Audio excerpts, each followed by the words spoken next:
All right, hi everybody. This is Jim Lee from RadiumOne. Here to talk about how Tableau makes being a little dangerous extremely dangerous, which is, I guess, shorthand for my story of just kind of building a grassroots BI platform, and specifically from a business guy's point of view. And I'll kind of talk about why that's really important, and it's kind of one of the major themes I wanted to talk about. So just a brief description of who I am and what my company does, kind of set the context. So I work for RadiumOne, which is a digital advertising platform. So our goal is to drive business and business results for clients and different brands. And we're all about showing advertisements across lots of digital touch points and, with the intent of moving people down the sales funnel. So as much as there's a lot of ad technology out there, segmentation, big data, our key focus is really on driving real results, less waste, for our clients. We kind of have three big pillars of how we do that. The first is intelligence.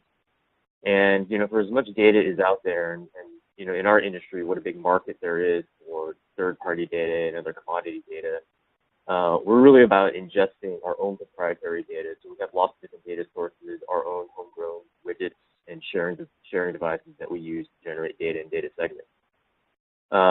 And we really believe that when we're looking at data, especially in the ad tech industry, to differentiate us from being like a commodity service and really to understand segmentation and understand the information that we can get from data, we need to have our own data sources. So that's one big pillar of our company. The other, activation and insight, that's really more about how we service our clients and our products. So activation in the sense that, we run ads all over the internet, on mobile devices, on video, mobile, any really format that you can really think of. And we do that programmatically, meaning most of the ads that we buy, so most of the ads you see on the internet, if you can think of any banner as like a virtual billboard, we bid on that on lots of different ad exchanges. And we try to provide the best in breed in consumer behavior tracking and applications. And this insight piece is actually an interesting that I'll try to talk about later in the presentation about how we sort of disseminate that to our clients. But in a nutshell, we try to put ads on the internet the best way possible, and you kind of count us in one of those companies who follows you around the internet and shows you ads to listen in. A bit about me. So I'm Jim, and I actually run all operations for RadiumOne for our advertising business.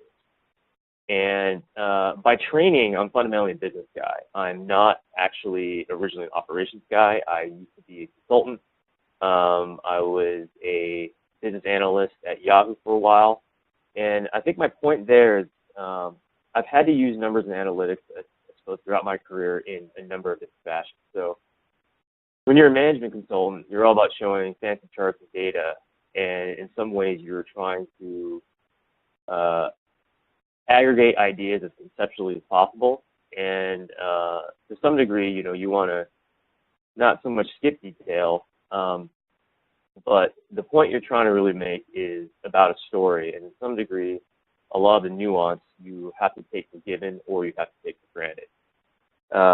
In my sort of career after consulting was kind of the exact opposite at Yahoo. We're dealing with large, huge analytical systems to do customer LTV, to do a lot of valuation of marketing channels, brand valuation. And that is kind of your classic garbage in, garbage out, super powerful algorithms, a lot of data coming in, but not necessarily a lot of tactical business value.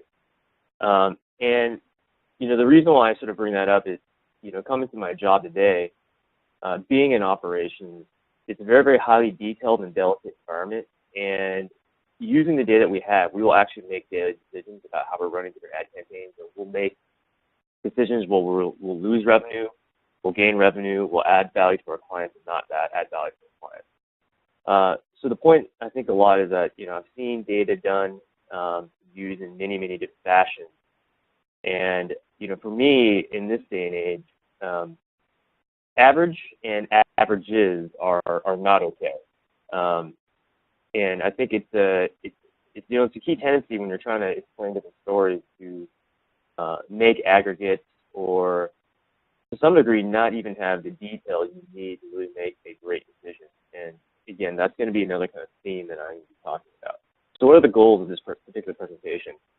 Part of the reason here is I just want to tell you my story of how I've been using Tableau and in kind of the context of everything I just spoke about, and then all the way through from just using desktop to our server implementation.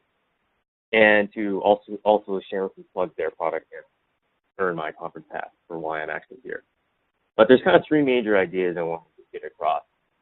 One is this, what I call a very large value gap between analysts, in quotes, and analysts. And I mean that by a business analyst, like a business guy, and a true data analyst, meaning somebody who actually has access to the data and can write a coherent SQL query. The second is about really power and flexibility and to do things with data that you actually never thought possible. And this is some degrees related to this sort of gap that I talk about in number one.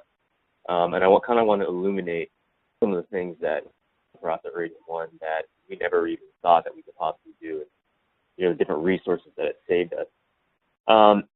And the last thing is that you, the business guy, can build a BI platform too. Quite often, business people have their needs, and we kind of explain that to our sort of technical or data counterparts. And I think to some degree, there's a lot that's lost in translation about what can happen, just given all the tools and the resources that the data versus what you want, and what you think you may want, and what you don't know that you may want. So while I am in the advertising business, I'm not really here to talk about advertising, but I'm happy to show you how we have used it in that context. So let's talk about a little bit of data at RadiumOne. And I'm kind of a big proponent of kind of separating the idea of data and information. So what our data tends to look like, or what we look at in our operations. So again, fundamentally what we're trying to do is execute an ad campaign for our client the best way possible. So we have a host of transactional metrics. So this would just be things like how many ads did we show? Did people click on the ad? How much did the ad cost when we were in the bidding environment? Did we generate any conversions from the ad? And did we show somebody an ad and they subsequently sign up for a credit card or sign up for a test drive? The other dimension would be audience metrics and indexing. So of these people that I showed impressions to, of these people who actually clicked, who were they? And what time of day did they do it? And by any, to some degree, arbitrary segmentation of data that we have, how do these different audience metrics index against each other? Or some unholy combinations too. So if I would kind of light that up, like transactional metrics is about what is happening when we're running an ad campaign. And if I set a couple of strategies, I want to say that these 4 buying strategies actually work, and I should allocate more resources to these strategies. Audience metrics would just be, mothers react more positively to this ad. And some unholy combination would be, two would be, mothers react positively Tuesday night more than Monday night when cross-referenced against just viewed entertainment content. And that kind of last thing, it just sort of made up, it kind of gives you the sense of our thought process when we're trying to do targeting, and that the data that we demand has to be at that granularity and that flexibility for us to really, compete against other people who are also running the same ad campaign, and for us to really just generate as much value as possible. So again, the big thing here is really about separating what our data looks like and what is the information that we actually need. All right, so let's get a little bit more specific. So a common type of ad campaign we run is to drive a specific conversion action. So let's say we're running an ad campaign for a large sandwich chain, and what we will do is try to work with that client to give us some amount of data that we can target. So what we can actually instrument with our clients is, for instance, we can tell when, say, a user starts reading an online menu, and if they subsequently order a sandwich, what is the time gap between it? So what you're looking at in this chart is the number of minutes after reading an online menu and the number of sandwiches ordered after that minute. So you can see it's a pretty big spread here. Actually, let me realize it. a little bit log scale, which it should have been to begin with. So you can see what this is saying is within, again, number of sandwiches ordered here on the y-axis. Most people tend to order their sandwiches within 20 minutes of reading an online menu. So if we're running an ad campaign and somebody reads the online menu and sort of leaves that site and we want to try to push them back in, we will try to heavily target people who have read the online menu within 20 minutes, because this is when most people tend to do it. That's what this data is saying. As you can see, it tends to sort of fall off further away you go from, further time away you go from reading a menu and you subsequently leave the site, the less sandwiches are ordered. But you can kind of see, you kind of have this strange pattern here that kind of comes up to the right. And you can see here, this is at, you kind of get this spike here at 1,440 minutes, 2,800 minutes, and about 4,400 minutes. And what you're actually looking at is different day cycles, meaning that most people, after they read an online menu, will probably order it within that day. But they actually might not consider doing it that instant. They might come back the next day and do it. They might come back 2 days later and do it. And what you're really looking at these spikes here is that people have to tend to order sandwiches, say, somewhere around noon or somewhere at the same time when they're actually likely to want lunch. So what does this actually mean for what we have to do? If I'm running an ad campaign against this particular data, this means that I probably want to do a heavy focus, you know, on these kinds of people. But people who have actually read the menu, they actually may come back several days later. So I may actually want to target these people at this time, even though there's not that many sandwiches that are ordered out in the future. But if I'm thinking about balancing a portfolio of different advertising, trying to get as much value as I can across all the data that I can, this kind of data is extremely important in deciding how we can kind of react and show react to showing ads specific to the behavior. So again, this is just to give you kind of an idea of kind of how we think and how we use data. Okay, so let's kind of talk about the history and really the genesis of this particular talk. And this is kind of going back to me just being a business guy and talking about some basic issues that I think a lot of us sort of business people who need quantitative information have. So here's a typical conundrum that we have.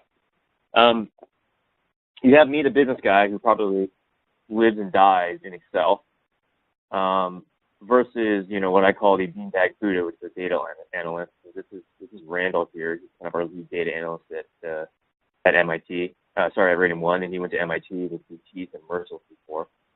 But the basic difference is that, you know, with Excel, I can kind of ask myself one or more questions, and I have sort of flexibility of a very, very limited scope of data, and this is just literally, and not only just sheer size of the data set that I can use, but literally how powerful is the application, and even if I'm just trying to run a pivot table or do some basic calculations, what are my limitations?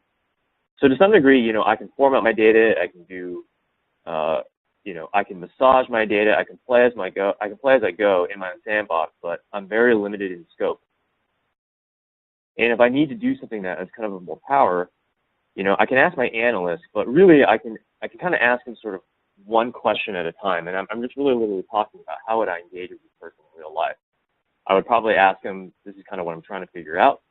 He has the full scope of data, he can run anything he has, but he has to sort of come back with what I think, what he thinks I need. And if it's not exactly what I need, I kind of have to rinse and repeat, and he has to go back an entire cycle, extract data. So the kind of conundrum we sort of face when we actually have an output. So what tends to happen is that, you know, you kind of have this, you know, crazy analyst approach where you have really complicated spreadsheets. People start employing VBA, and I kind of have this mantra that if you're using VBA, you're probably doing it wrong. Or you have a very robust solution from the data team, which is very slow in, I guess, cycling different needs. And really, they can only show you kind of what is the lowest common denominator for everybody. So I kind of have these two little data meetings that I need up here. But this is, I think, actually a real problem for getting real business value out of the data, and again, kind of being able to avoid the average. So being an ex-consultant, I I would kind of sum them up with this, what I call my comically janky conceptual matrix of data value, is that power and versatility, Excel is kind of up here, and to some degree versatility is about speed. But if you're talking about power and versatility, when I'm talking to Randall, my data analyst, not too versatile, but a lot of power. And really where I want to be is kind of sort of Lost City Atlantis up here. I call this my data D&D. So this is kind of some of this gap that I'm referring to, and I'm going to kind of transition a little bit and talk about how we've sort of filled this gap at RadiumOne, specifically with using Tableau. So let me take you a little bit backwards in time to 2010. So right now, RadiumOne's primary business is in digital advertising online on mobile devices and online on the PC. But even before that, a lot of our pitch and all of our technology is based on social data, meaning that if we can read connections between people by the content that they share, we think that that's a good indication that we can amplify different audiences and tell that if somebody likes cars, then somebody near them is going to like cars. So when we first kind of had this thesis, our actual business was actually not in online advertising, but it was actually in social gaming, and we were actually in a virtual currency platform. And that business is basically represented by millions of transactional records of 50 dimensions of people reacting to different offers in which they could ad offers in which they could answer and essentially earn themselves virtual currency in the game that they're playing. So if you think about our platform was designed to make money as soon as possible. It wasn't necessarily designed to be user-friendly to our internal analysts to even do anything. So we didn't even have any summary aggregation of what was happening across any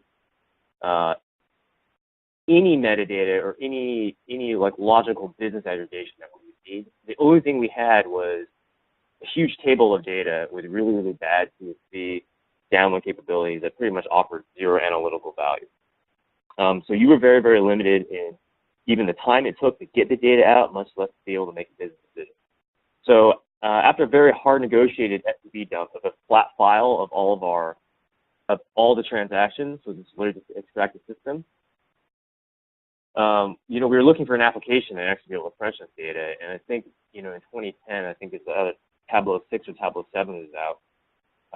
And we just heard of this product and we downloaded it. And we ran the first set of data in with just a couple of metadata groupings and came out with this chart. Now, unfortunately, I don't have the original data sources since so long ago. So this is literally just a screenshot that I took a long time ago in an email that I actually sent to manage the first time I had Tableau. So what you're looking at is cumulative revenue over time for 4 different offer sets. And so basically, we had ads that were free, we had ads that were video, we had ads that were paid offers, like sign up for Netflix, and we had direct pay, which was just give us money and we'll give you our usable currency in exchange. So again, what you're looking at is cumulative revenue by hour of each of these different kinds of offers and sort of payment methods. And the thing that blew me away when I first looked at this is, even though I had a good sense of the relative amount, again, this is all on the same y-axis, you can see the different variants, not only an hourly, but also from day to day. So each line represents a different day.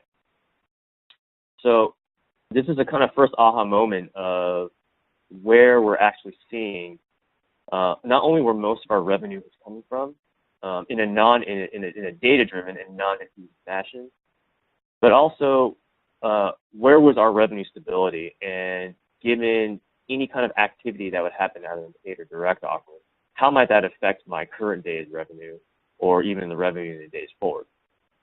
And as you can see, on this particular day, for this orange line, you can see this kind of one spike here. This is actually a day I think we actually got hacked, and a bunch of people were doing a bunch of paid offers illegitimately. And we were able to spot that almost immediately using Tableau, which is not something we'd ever been able to do before. So using the same data for the same business, we actually made our first monitor, outside of our production system. So this is literally my first view of what our virtual currency business actually looked like. So you are actually seeing the same 4 offer types, probably revenue and completion rate by hour as it went across the day. Again, this is something that we never really had before. But I think one important thing is that going from this original view to this original view was probably the span of about 2 minutes, and not a week-long cycle of asking for a monitor going back and forth. All right, so more time goes by, and we expand our different businesses, and now I kind of take over the current role that I'm in now, that is in our core advertising business, and we kind of have the same deal where we have these sort of transactional tables, and we have an amazing ad server, but it doesn't report so well. But sort of this time I'm ready, and given the value that we were able to bring with those first 2 monitors that I showed you, we were now able to re-justify sort of more FTP dumps, excuse this while it's booting up, and immediately make a monitor for a more complex business. So what you're looking at now is, to some degree, a sanitized version of what I look at every day, and literally how we monitor revenue, activity level, margin level for our entire business. And this is kind of like a data monitor that you're kind of looking at by hour. And, with sort of this, you can see if, the way this operated was like literally, people knew that Tableau was valuable, and the engineering team was literally generating me an FTP dump every single hour. So at this point, actually, I'm recording this beforehand, so you have to apologize for the typos, but I promise you I will fix these before the actual conference, if you actually see me live. So sorry, back to my point is that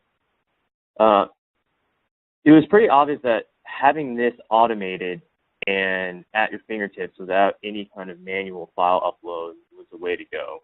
And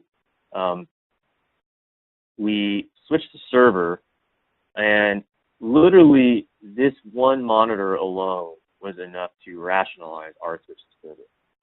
And so let me talk about our basic server setup. So before I was receiving just basic FTP dump files from my engineering team. And what this required doing was essentially determining certain aggregate tables with my data team. And what we're doing is we are reading SQL tables that are being generated from our data warehouse and running those through Tableau data extract. And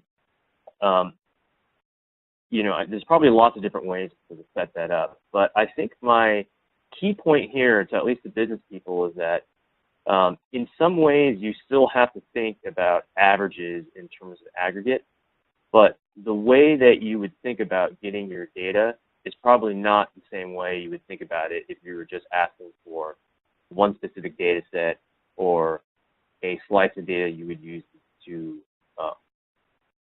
run in Tableau. To some degree, you have to start thinking in between what you could possibly ever get out of your data warehouse and what you could think to handle just in Excel. And so I think it's really important that, and we'll touch on this a bit later, about the common understanding that you as a business person have of what Tableau can do, and your data team understanding that sort of same concept, because the requests that you're asked for, at least for me, are very, very different than any kind of data set that I've asked for in my career, mostly because I can ask for a lot more granularity and a lot more data because the applications that I have in mind are going to be native only to Tableau. Okay, so let's talk about a couple of my server applications to show you how we've used it. All right, so no more manual crappy FTP and CSV files. So the first and to some degree most important server application was the, I guess, serverization of this monitor that we're looking at. And this actually exists. We actually use this as almost our real-time monitoring system. So we don't depend on our engineering team to some degree at all to make us any monitors within our own internal platform that we log into. We have a separate platform called Ziggy, which is our BI platform. And this is an example of a couple of monitors that sit by our operations team. Although, unfortunately, right now this is broken and we're getting this entire thing upgraded. But I kind of wanted to give you an example of, for operational people, if you kind of have real-time and transactional data, kind of what you do.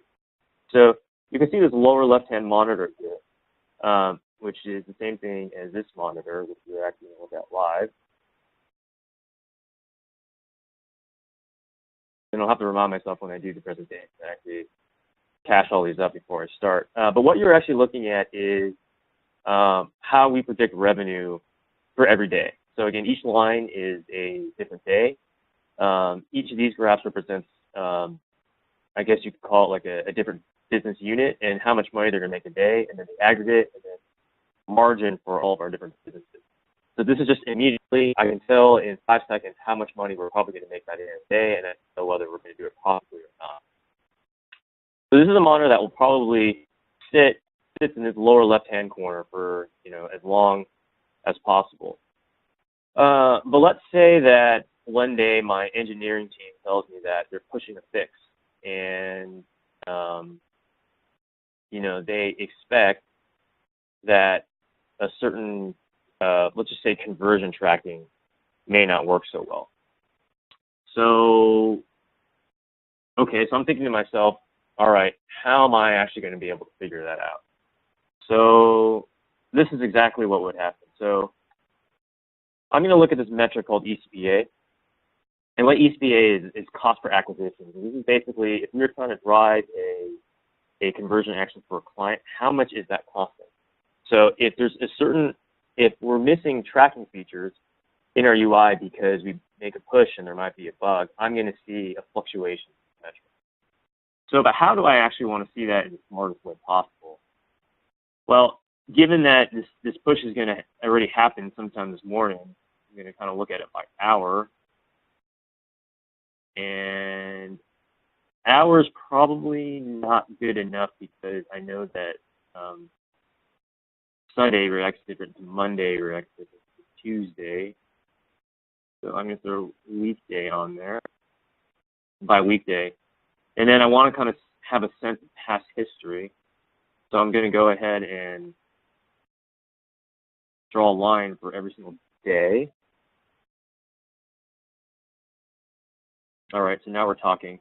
And I know I kind of poo-pooed averages the other day, but just to give my sense, give myself a point of reference, I'm going to go ahead and take a quick reference line for averages. All right, so we got that red line. Make this a little bit more in. Okay, and I'm just going to highlight my last few days here. Okay, so what am I looking for? So my VP of engineering told me that, okay, conversion tracking might go down in a little bit, might go down this morning, say on Thursday. So I better watch the system. So I'm looking at this blue line here for Thursday. Let me read there. Sorry, I can't double highlight that. And it looks like this line is not necessarily below my average, it's kind of above it. So that kind of looks like it's actually pretty okay. So I can go ahead and tell my VP of engineering that I'm not seeing anything on my monitor that's happened. So then another example will happen is like, oh no, Jim, actually I'm going to push that feature like in 4 hours. I haven't already pushed it yet. So you need to be paying attention at that point. So what I'll literally do is I'll literally take this view and stick it on one of these monitors for us to be watching while the push is happening.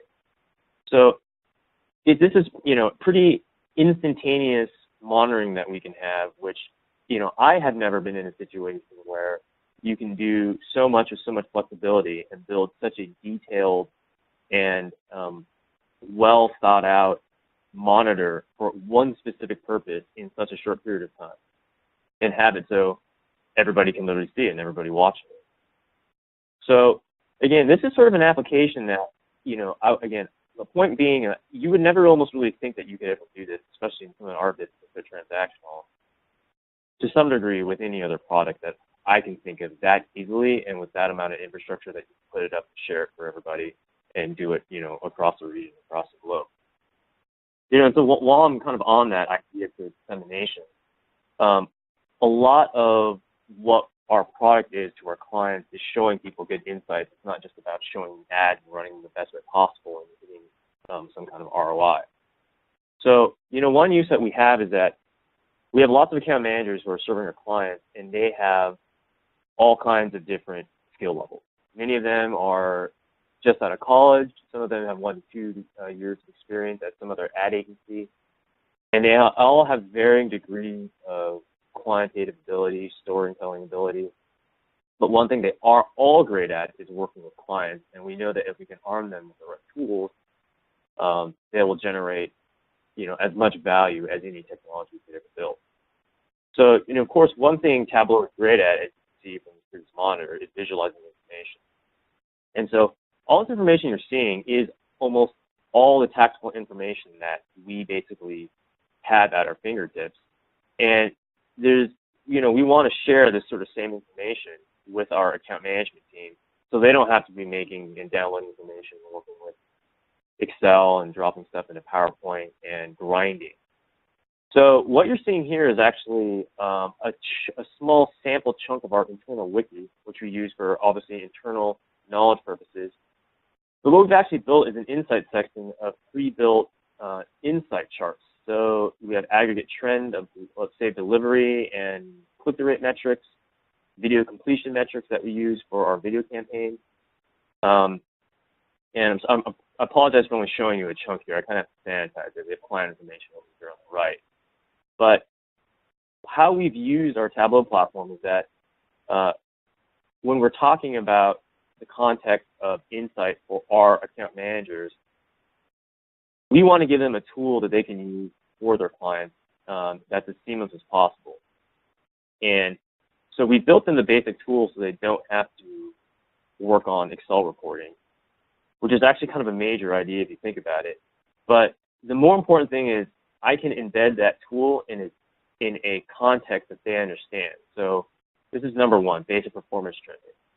And what the whole point of this Wikipedia is to show basic examples of how they might use and describe a story. So again, I'm not telling them, here's a tool for you to use. It's, here's a story that you can use if you're talking about aggregate delivery, a multi-placement, or a pre-roll video campaign. Here are a couple of pitfalls that you might want to run into. Here's some great examples how to do it before. All you have to do is select your advertiser and then export this chart. So again, this is all based on the same foundation of data that we kind of used in the previous charts, obviously a little bit sanitized and limited for that particular audience. But again, this is a usage that normally probably would have thought about as a long engineering project that would probably have a limited flexibility. And literally, there's a different kind of report that needs to be made. I can really make one. Anybody can really make one, like in 5 minutes with the right amount of time, some good quality QA, print another example, and all of a sudden you have a really value-added report. So again, this is, thinking about things that, I never really thought possible, not even so much from a data discovery standpoint, but even how I actually even operate my business and how our product that goes to our clients is, defined just by the flexibility of data that we have. Another use that I'm thinking about, and this is to some degree Tableau wagging what we have in the system, is, I'm responsible for, not only making money, but making sure we have all the right resources aligned. And from an analytical point of view, I was thinking if we literally added a lot of our organizational metadata to our system. So before we kind of had basic, just, maybe basically one assignment of the optimizer, the person running a campaign in our internal platform. But there's no reason why I shouldn't add who are the account managers, sales strategists, and who all of our salespeople are. And what that allowed me to do is against the same data, I'm now looking at the number of campaigns over time and the number of products over time that everybody's managing. And this is a way for me to literally manage my human resources, my human resource capital, and seamlessly, aggregate this against revenue, against sizes. So this is just a great example of knowing what I could do in Tableau and then instrumenting my actual upstream system with metadata that, normally I probably would have had to gather from different teams across different countries or, God forbid, go through Salesforce to get this kind of data. So really for us,